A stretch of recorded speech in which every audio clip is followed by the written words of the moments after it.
I'm just saying that if I owned a candy shop in 1904, I wouldn't let a man make me sell it for $75. Welcome to Saranormal Activity. I'm Sarah, and this is pretty normal for me. Folks, here is the finale of the story of the serial killer I bet you've never heard of, Johann Hoch. In 1904, Mrs. Marie Welker owned a small candy shop in Chicago, a girl boss. She was a widow and had, like many of other Johann Hoch's victims, answered a Lonely Hearts column ad in a German newspaper. Behind the scenes. This one reads, German with his own income, own home, wishes acquaintance of a widow without children, object, matrimony. It's funny, murder isn't in there. Left that out. On December 12th, 1904, Marie and Johann were married, and Johann made her sell her candy store, which I hate. And he took the profits, $75. And wouldn't you know it, less than a month later, January 5th, 1905, Marie falls deathly ill. So Marie, terribly sick, calls for her sister, Miss Emily Fisher, to come and care for her. Emily was also, what do you know, a widow. And unknowingly, Emily had actually already responded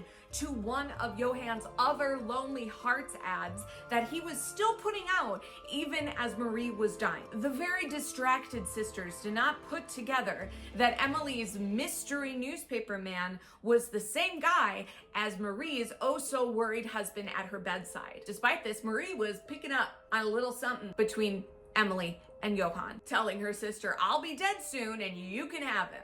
And she died a few hours later. At this point, it really shouldn't surprise you that the day his widow died, Johann made a play for Emily to marry him. She refused, thinking it was totally improper. She refused again at the funeral, but 5 days later, she finally relented. I hate that. And he convinced her to give him $750 to pay off the mortgage of his house. Here's a delightful detail. Once while he was visiting Emily, her neighbor Bertha's son popped out of her house, screamed at him, and called him a scoundrel. I'm sure this rang in Emily's ears as days later, she realized he was nowhere to be found. Emily called the police. She spoke to our friend, Chicago police investigator George Shippey, and said, I fear my sister has been killed. And he responded, so do I.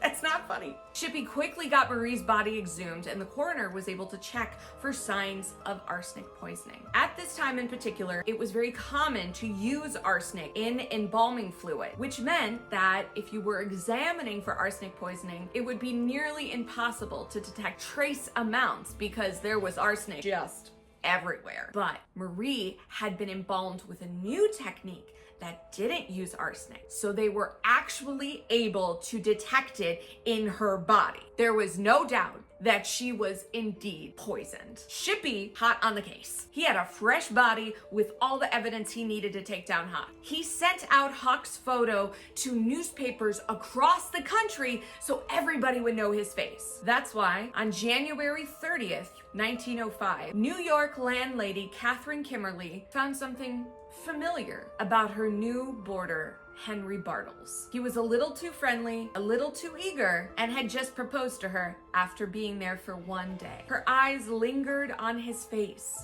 and she realized she recognized it. That day, Johann Hoch was caught by police while taking a nice little stroll down a New York City street. When the police cornered him, he admitted, I am Hoch, and I am a much abused man. I want to scream. Hoch was extradited to Chicago with Inspector George Shippey and Reverend Herman Haas both waiting for him. When interviewed by reporters, Haas said, no punishment that could be meted out to this man Hoch will be too severe. I have followed him for 10 years, and I know him to be the biggest scoundrel of the century. Certain it is, whatever may be proven, he is a murderer. I love the Reverend. I don't know what to tell you. Johann wasn't fazed during his trial. He apparently whistled and twiddled his thumbs. And once the verdict came in and he was found guilty, he apparently whispered to himself, it's all over now, Johann.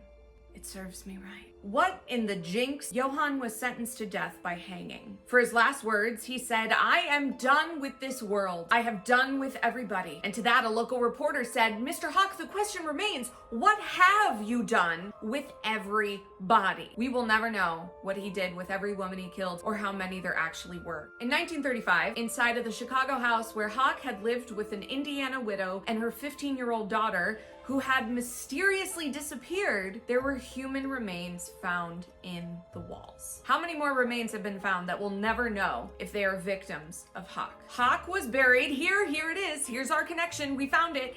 Hoch was buried in the Cook County Insane Asylum because no one else wanted that monster in their graveyard. So like so many other outcasts from the city, that's where he ended up. In 1989, construction for condos dug up this forgotten mass cemetery, and allegedly his body was moved to Elmwood Cemetery in an unmarked grave, where I hope he is having an absolutely horrifying time in hell. Now, if you'll excuse me, I need to go sleep for 800 hours.